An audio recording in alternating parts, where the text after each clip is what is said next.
Along those lines, how different is this team from other FCS opponents that you guys have faced that might have been a sure victory, whereas this team, they can bring it? No, I think, well, and they've beaten the Pac-12 team in the last right. Hopefully there's nobody that's ever focused on that part of it. But if they are, then at least that perks them up and wakes them up to, there's evidence that's happened. But they're really good. I mean, they jump out on film of you watch them last year against whoever, Montana, or certainly against the Washington. They can run.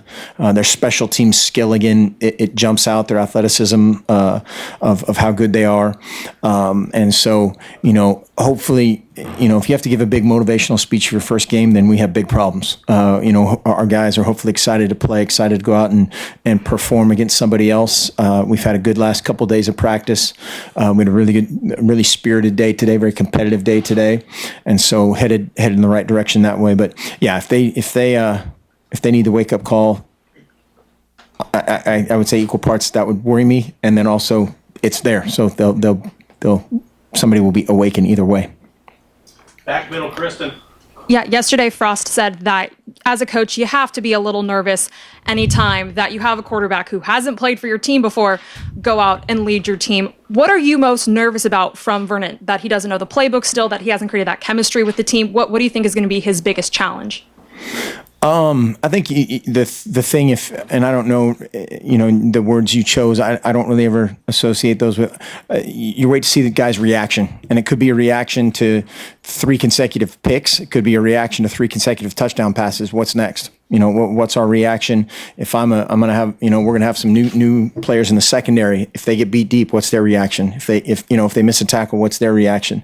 So that's all part of the first game. Some guys go out and they throw the ball 205 miles an hour over a guy's head, and you're like, okay, their first throw's out of the way, and you get it out of the way. But all that stuff, getting in the flow of the game is important. And then what's their reaction to it, I think, is the important thing.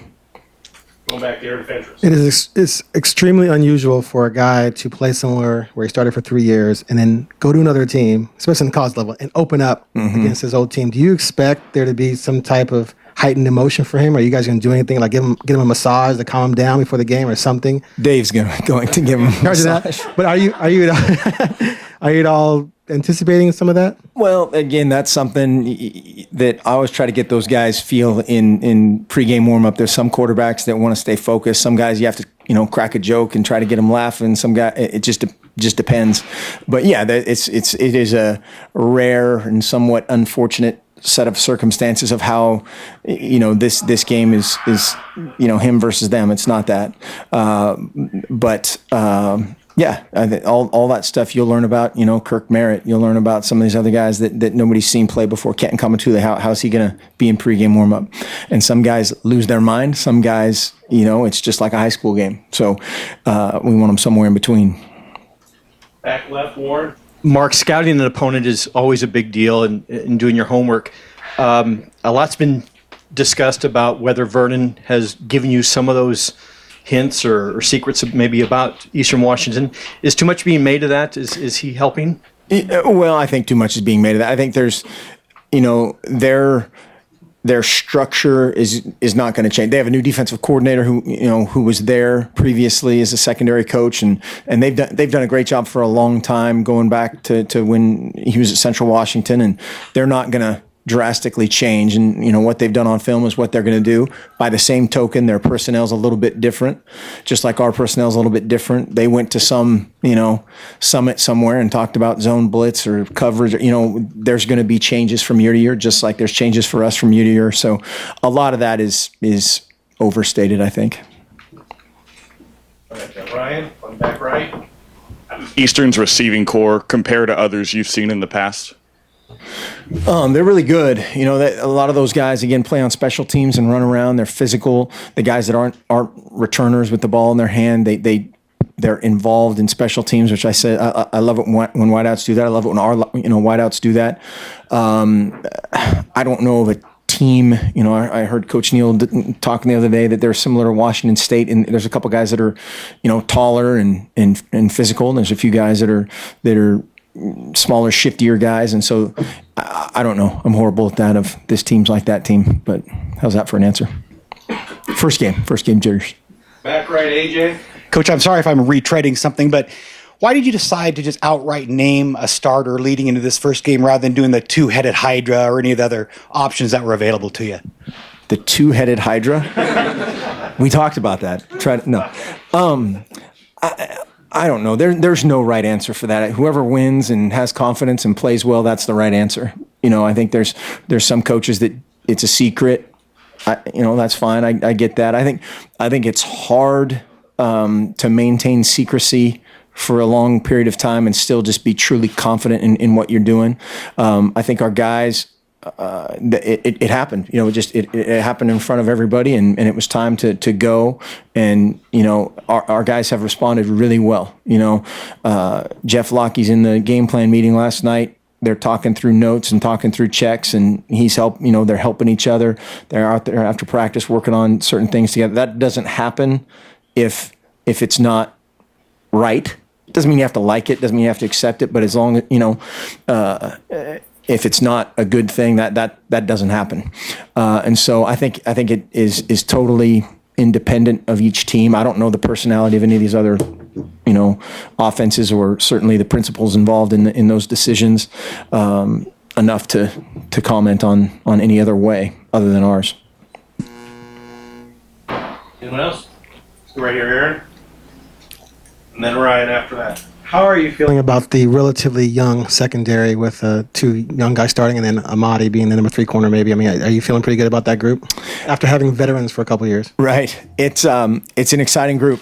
And I said yesterday, talking to somebody else, talking to another group of, it might be exciting for a pick six. It might be exciting for a double move for a touchdown. But there's a lot of young talent that those guys are excited to play. They're playing fast. They're playing physically. They're doing a lot of really good things. They just have to play, and they're going to make mistakes. But we don't focus on the mistakes. We focus on the solutions and the upside. But at playing that position, something bad's going to happen at some point. And again, how you respond to it is really what matters. Right. Mark, Charles obviously excelled on special teams from day one and experimented on defense, but how has he evolved as a wide receiver over the last year? He's phenomenal. The guy is just so talented and so physical. It's, it's still one of those things where Coach Neal is always either in my ear or in his ear of just because he's so good and he's so conscientious, and he would play every down of every game if he had his way and if the coaches had their way. He's a rare guy that's that physical, the skill set not only with the ball as a return guy, as a receiver, as a ball carrier, but without the ball and blocking. It's rare. It is rare. Right here, front mid or middle. A lot has been made about how much Vernon knows about EWU. Certainly, EWU knows a lot about Vernon and his tendencies. So, is there any concern about that? And if so, how do you really counteract that? You do your deal. I think they'll, if somebody's going to get in his ear and yell something about his ex-girlfriend or something, that might happen, or something that might occur, or a little extra twist here and there. But we just have to focus on us and what we're going to do, and play through any of that kind of stuff. Back, Warren. Sorry, let's see. That's okay. Mark, you talked about the young secondary. Pressure on West is certainly going to be important in this game because of their offense. Are you excited to see DeForest just cut it loose? You've obviously talked highly of him in this camp. You excited to see him cut it loose as well in game? Really excited to see all those guys up front. Yeah, they've practiced their tail off. I mean, one of the last plays of our team period today, Tui Talia came off a pass rush and the ball got tipped and he dove seemed like 30 yards and didn't. It's a slight exaggeration. He didn't quite get there, and they're just working their tails off. And it's a deep group. It's a competitive group, and very excited to see those guys play. Just for a first game, do you have any sense going into this about what your game plan would be? I mean, as far as getting a number of players in, or is there a set number that you want to try and get in if you get a hold of the game? I mean, how do you plan ahead for that? We don't. The only thing that we do in those kind of situations is prior to the year, if we were opening with whoever you think is our toughest opponent or whoever you think is not our toughest opponent, which is I think what you're getting at, it's our guys redshirting or are they not? Are they eligible? Are they not? And those guys are available to play for the season, not just in this game. And so, all the rest of it, we're rolling just like we were playing the Philadelphia Eagles or whoever. That'd be a bad matchup.